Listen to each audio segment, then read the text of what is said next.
ఎప్పుడు పిచ్చి పిచ్చి ఆలోచనలు, జరగబోయే వాటి గురించి, జరిగిన వాటి గురించి బాధపడుతూ రాత్రి అంతా నిద్ర పట్టకపోవడం, పిచ్చి పిచ్చి ఆలోచనలు, ఇది ఎప్పుడైనా జరిగిందా? మెడిటేషన్ అంటే అస్సలు చిరాకైన పని. నేను మెడిటేషన్ నాకు అసలు అంత పేషెన్స్ కూడా లేదు.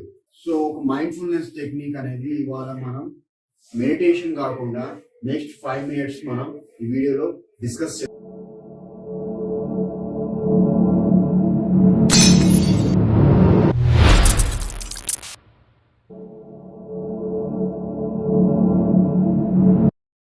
Welcome back to my channel. ఇవాళ ఏంటంటే మైండ్ఫుల్నెస్ టెక్నిక్స్ అంటే ఎటువంటి ఆలోచనలు లేకుండా మన బ్రెయిన్ ని ఫ్రీగా పెట్టడం ఈ మైండ్ఫుల్నెస్ టెక్నిక్స్. మీకు ఎటువంటి థాట్స్ రావు. ఒకప్పుడు ఏంటంటే మనిషి ఇక్కడ అడవిలో ఉండేవాడు, ఎందుకంటే డైరెక్ట్ ఇన్స్టింక్ట్స్ అనేవి, వాళ్ళ ఇన్స్టింక్ట్స్ వాడేవాళ్ళు, ఎక్స్పీరియన్స్ అయ్యేవాళ్ళు. కానీ రాను మనిషి ఏమైందంటే ఫ్యూచర్ గురించి ఆలోచిస్తూ వస్తువులు డెవలప్ అయ్యాయని, లైఫ్ స్టైల్ అనేది మారింది. కానీ ఇప్పుడు ఆ అబ్స్ట్రాక్ట్ థింకింగ్ అంటారు. ఇప్పుడు ఒక దగ్గరనే కూర్చొని జరగబోయే వాటి గురించి ఆలోచిస్తూ మొత్తం పిచ్చి పిచ్చి ఆలోచనలతో మనిషి పిచ్చోడైపోతున్నారు. ఫ్రీడమ్ అంటే స్వేచ్ఛ. అది ఎప్పుడైనా ప్రజెంట్ మూమెంట్ లో ఉంటుంది. మనకి ఎప్పుడైనా 2 జీవితాలు ఉంటాయి. ఒకటి మన బ్రెయిన్ లో పాస్ట్ ఎక్స్పీరియన్స్ గురించి ఆలోచిస్తున్నది, ఒకటి ప్రెసెంట్ మూమెంట్ ఎక్స్పీరియన్స్ చేస్తున్నది. నువ్వు ఎప్పుడైతే ఆ ఆలోచనని క్లియర్ చేస్తావో అప్పుడే నీకు ఫ్రీడమ్ అనేది వస్తుంది లైఫ్ లో. నాకు మెడిటేషన్ అంటే అస్సలు చిరాకైన పని. నేను మెడిటేషన్ నాకు అసలు అంత పేషెన్స్ కూడా లేదు. మెడిటేషన్స్ నీకు ఒక లాంగ్ టర్మ్ సొల్యూషన్ గా హెల్ప్ అయితే చేస్తుంది, కానీ నా ప్లేస్ అయితే నాకు అసలు ఇష్టం లేదు మెడిటేషన్. ఎప్పుడైనా గమనించారా, మార్నింగ్ టైంలో థాట్స్ లేకుండా ఏ రోజైనా ఖాళీగా ఉన్నారా? ఫస్ట్ ఏంటంటే లైట్ టెక్నిక్. మీ చుట్టుపక్కల ఉన్న లైట్ ని గమనించండి. మీరు ఎప్పుడైనా ఏదైనా వర్క్ చేస్తున్నా, చదువుకోవడమైనా, ఏ పని చేస్తున్నా, కాసేపు మీ ఐస్ అనేవి మీ చుట్టుపక్కల లైట్ మీద ఫోకస్ చేయండి.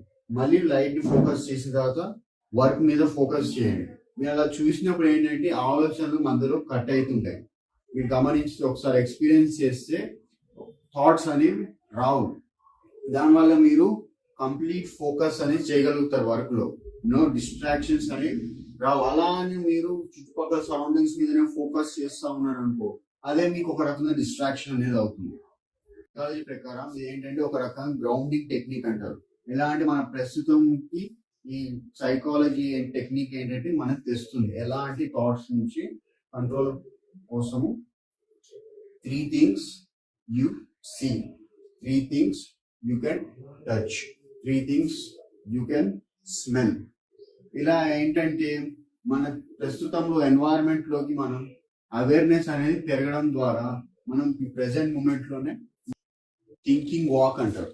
ఎప్పుడైనా మీ ఆలోచనలు మరీ ఎక్కువైపోతే కాసేపు వర్క్ లోంచి లేచి కాసేపు నేచర్ లో వాక్ చేయండి. అలా వాక్ చేసినప్పుడు కాస్త మీకు కాగ్నిటివ్ అనేది ఫ్లెక్సిబుల్ అవుతుంది. అంటే మీరు రాస్తున్నప్పుడు మీరు ఎక్కువగా ఈ పార్ట్ ఆఫ్ బ్రెయిన్ వాడతారు. కానీ మీరు వర్క్ చేసినప్పుడు, నడిచినప్పుడు, అలా పోయి ఫ్రీగా నేచర్ లో రిలాక్స్ అయినప్పుడు ఈ థాట్స్ అనేవి రిలాక్స్ అవుతాయి. మీకు ఒక రకంగా కొత్త ఐడియాస్ కూడా వస్తాయి. ఒకటి ఏంటంటే ఫ్లో టెక్నిక్. ఈ ఫ్లో టెక్నిక్ లో మనం ఏంటంటే కంప్లీట్ గా అబ్జర్వ్ అయిపోతాం వర్క్ లో. దీనివల్ల మనము హైపర్ ఫోకస్ అనేది అచీవ్ చేస్తాం. అందులో ఏంటంటే మనం ఫుల్ గా డీప్ గా ఎమర్సిఫై అవుతాం. దీనివల్ల ఏంటంటే మనం వర్క్ ని తొందరగా చేయగలుగుతాం అండ్ హై ఎఫెక్టివ్ తో ద్వారా. కానీ మీ ఎన్వైరన్మెంట్ ని కాస్తంత క్లీన్ గా పెట్టుకోవాలి. ఎలా అంటే కొన్ని డిస్ట్రాక్ట్ చేసే వస్తువులు తీసి వేరే దగ్గర పెట్టేయడం. అలా చేసినప్పుడు ఏంటంటే మీరు ఆటోమేటిక్ గా డిస్ట్రాక్ట్ కారు. మీ ఎన్వైరన్మెంట్ కూడా ఒక రకంగా కారణమవుతుంది.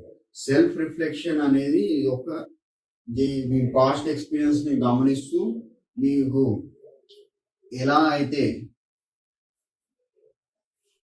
సెల్ఫ్ రిఫ్లెక్షన్ అనేది ఒక కంటిన్యూస్ జర్నీ. సో ఇది ఎలా అయితే మీరు ఏదైతే ఎక్స్పీరియన్స్ చేస్తున్న జరిగిన విషయాలు వాటన్నిటిని గుర్తు పెట్టుకుంటూ వాటిని ఎలా అయితే ఓవర్కమ్ చేసి మీరు ఎదుగుతారో దాన్ని బట్టి మీకు మైండ్ఫుల్నెస్ అనేది కూడా ఒక ప్రాక్టీస్ గా మారుతుంది. దానివల్ల మీరు థాట్స్ కూడా కంట్రోల్ చేయగలరు. మెడిటేషన్ నేను అసలు వద్దాను. మెడిటేషన్ కూడా చేయండి, మీకు చేయాల్సిన. సో దానివల్ల మీరు బాగా హెల్ప్